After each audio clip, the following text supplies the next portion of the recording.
నేటి వార్తల్లోని ముఖ్యాంశాలు.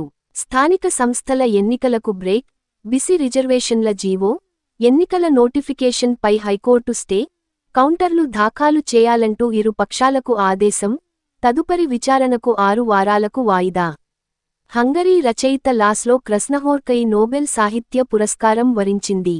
ఆయన కళాత్మక దృక్పథంతో భ్రమలకు తావే లేదని, సామాజిక వ్యవస్థ దుర్బలత్వాన్ని ఆయన నిశితంగా, వాస్తవికంగా చిత్రిస్తారని నోబెల్ కమిటీ పేర్కొంది. ప్రపంచ సుస్థిరతకు, ఆర్థిక పురోగతికి మూల స్తంభములా భారత్-బ్రిటన్ సంబంధాలు నిలుస్తాయని ప్రధాని నరేంద్ర మోడీ పేర్కొన్నారు.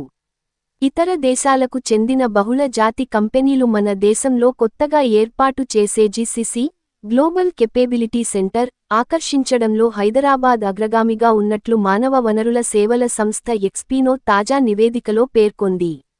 అమెరికా విధానాలు ఆర్థిక అభివృద్ధికి దోహదపడాలి, ఇటీవల కఠిన నిబంధనలతో ఆందోళన, ఇలాంటి నిర్ణయాలు అస్థిరతకు, అపార్థాలకు దారి తీస్తాయి. ఆ దేశ ప్రతినిధులతో భేటీలో సీఎం రేవంత్ రెడ్డి. ఇజ్రాయిల్ 2 ఏళ్లుగా బాంబుల వర్షం కురిపిస్తున్న గాజా గడ్డపై ఎట్టకేలకు శాంతి పవనాలు వీయనున్నాయి. తమ సుదీర్ఘ యుద్ధాన్ని నిలిపివేసేందుకు ఇజ్రాయిల్, హమాస్ తాజాగా అంగీకరించాయి. క్రీడా వార్తలు. మహిళల వన్డే ప్రపంచ కప్ మ్యాచ్లో భారత్ 3 వికెట్ల తేడాతో దక్షిణాఫ్రికా చేతిలో ఓటమి చవిచూసింది. నేటి సూక్తి. ఓటమి గురించి బాధపడొద్దు, గెలిచే ధైర్యాన్ని పెంపొందించుకోవాలి. ఆరోగ్య చిట్కా. చేపలలో ఆరోగ్యకరమైన ఫ్యాట్స్ ఉంటాయి. నిన్నటి జీకే ప్రశ్న. భారతదేశపు మొట్టమొదటి స్వదేశీ ఫ్లయింగ్ ట్రైనర్ విమానం పేరేంటి?